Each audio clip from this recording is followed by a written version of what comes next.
मनाते हैं शिवरात्रि का त्योहार। वैसे तो शिवरात्रि से कई मान्यताएं हैं, उनमें से एक भगवान शिव और माँ पार्वती के संगम से जुड़ी हुई है। शिवरात्रि के रूप में मनाए जाने वाले शिव पार्वती के विवाह इस जश्न के पीछे पूरी कहानी है।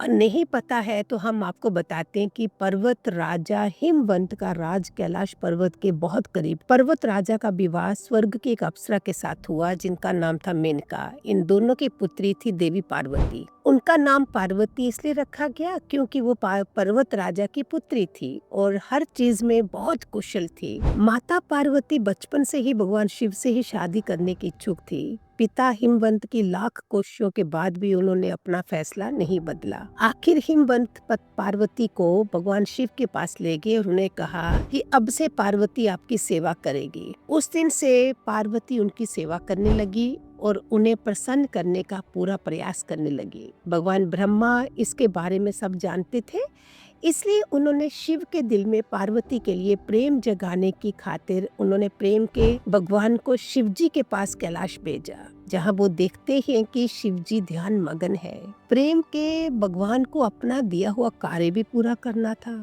इसलिए जिस समय पार्वती शिव जी के पूजा कर रही थी, उन्होंने उन पर प्रेम का बाण चला दिया। गुस्सा में शिव जी ने अपनी तीसरी आंख खोल दी और आग से प्रेम देवता भस्म हो गए। पार्वती अब समझ चुकी थी कि शिव जी को पाने का एकमात्र तरीका भक्ति ही है। उन्होंने तय कर लिया कि कठिन तपस्या करके वो शिव जी को खुश करने लगेगी। एक दिन उस रास्ते में एक ऋषि गुजर रहे थे। उन्होंने पार्वती से सवाल किया कि हे सुंदर कन्या, तुम इतनी घोर तपस्या किससे पाने के लिए कर रही हो? वो तुम्हारे लायक नहीं है, उस पर विश्वास मत करो।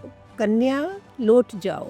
शिव के बारे में ये सब सुनकर पार्वती माँ क्रोध में आ जाती है और कहती है कि उन्हें उनकी तपस्या करने दे।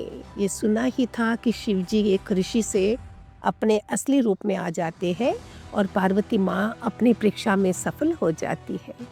इस प्रकार भगवान शिव माता पार्वती से विवाह करने के लिए तैयार हो जाते हैं। दोनों का विवाह हुआ धूमधाम के साथ और सभी देवता शिव जी से आग्रह करने लगे कि वो प्रेम के देवता को दोबारा जीवन प्रदान करें। वो ब्रह्मा जी द्वारा दिए गए कार्य को पूरा कर रहे थे। इस तरह प्रेम के देवता को जीवन दान मिल जाता है। कैसे पार्वती माता की कठिन तपस्या के बाद उनका और शिव का विवाह संभव हुआ, यही थी शंकर भगवान से जुड़ी हुई कहानी। ऐसे ही भगवान शिव को महादेव की उपाधि नहीं मिली है। उन्हें बहुत बार पृथ्वी को विनाश से बचाया है।